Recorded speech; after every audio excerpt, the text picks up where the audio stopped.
Hello friends, आज के इस वीडियो में अनबॉक्सिंग करने वाले हैं गाइस रेडीगर की तरफ से आने वाला GC100 जो कि guys 8GB mouse and keyboard combo pack है। ठीक है गाइस, ये देख लीजिए, इसका स्पेसिफिकेशन वगैरह है। Rainbow 3 LED colours and the Windows lock की ये सब वगैरह वगैरह 90s की है इसमें। ठीक है गाइस, इसको आज अनबॉक्स करने वाले हैं GC100। ठीक है,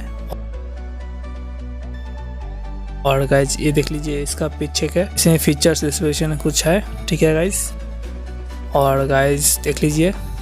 एंड गाइस चलिए अब इसको अनबॉक्स कर लेते हैं। तो गाइस देख लीजिए, ये अब खुल चुका है। ये गाइस देख लीजिए, ये लेफ्ट साइड में रहता है कीबोर्ड एंड राइट साइड में रहता है माउस। ये गाइस माउस एंड कीबोर्ड दोनों गाइस वाइट पैकेट में आता है। ठीक है, वाइट प्लास्टिक का पैकेट है ये। तो गाइस देख लीजिए, प्लास्टिक के पैकेट को निकाल लेते हैं। तो गाइस देख लीजिए, ये हो गया कीबोर्ड। ठीक है गाइस, एंड गाइस ये देख लीजिए पीछे का तरफ का। ठीक है, ये गाइस वायरलेस नहीं है, वायर वाला है। ठीक है, देखिए USB पोर्ट से ये कनेक्ट हो जाता है। ठीक है, और गाइस इसका जो माउस है वो भी माउस गाइस वायरलेस नहीं है, वायर वाला है। ठीक है, तो गाइस देख लीजिए, ये हो गया माउस। ठीक है, और गाइस देख लीजिए, ये इसका वायर एंड देखिए इसका पोर्ट। ठीक है, अब ये डिब्बा को साइड में रख लेता है। और गाइस ये देख लीजिए, ये माउस।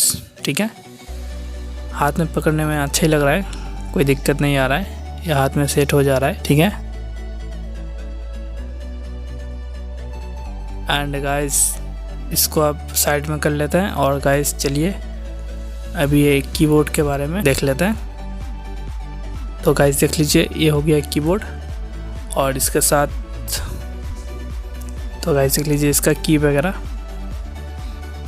टाइपिंग करने में अच्छा ही है, कोई दिक्कत तो नहीं आ रहा है। ठीक है, और गाइस अब चलिए गाइस ये दोनों को आप कंप्यूटर के साथ कनेक्ट करके देख लेते हैं, इसका लाइटिंग वगैरह कैसा है। 8GB है ये गाइस। और गाइस अब बताइए ये माउस एंड कीबोर्ड कैसा लग रहा है, कमेंट में ज़रूर बताइएगा। और एक कीबोर्ड माउस के बारे में और कुछ भी जानकारी चाहिए तो गाइस मुझे कमेंट में आप लोग पूछ सकते हैं, मैं गाइस हेल्प कर दूंगा। ठीक है गाइस, और जो भी इस चैनल पर नए हैं तो चैनल को सब्सक्राइब कर लीजिए और वीडियो को लाइक करके अपने दोस्तों के साथ भी शेयर कर लीजिए। ठीक है गाइस, चलिए फिर मिलते हैं नेक्स्ट वीडियो में, तब तक के लिए बाय।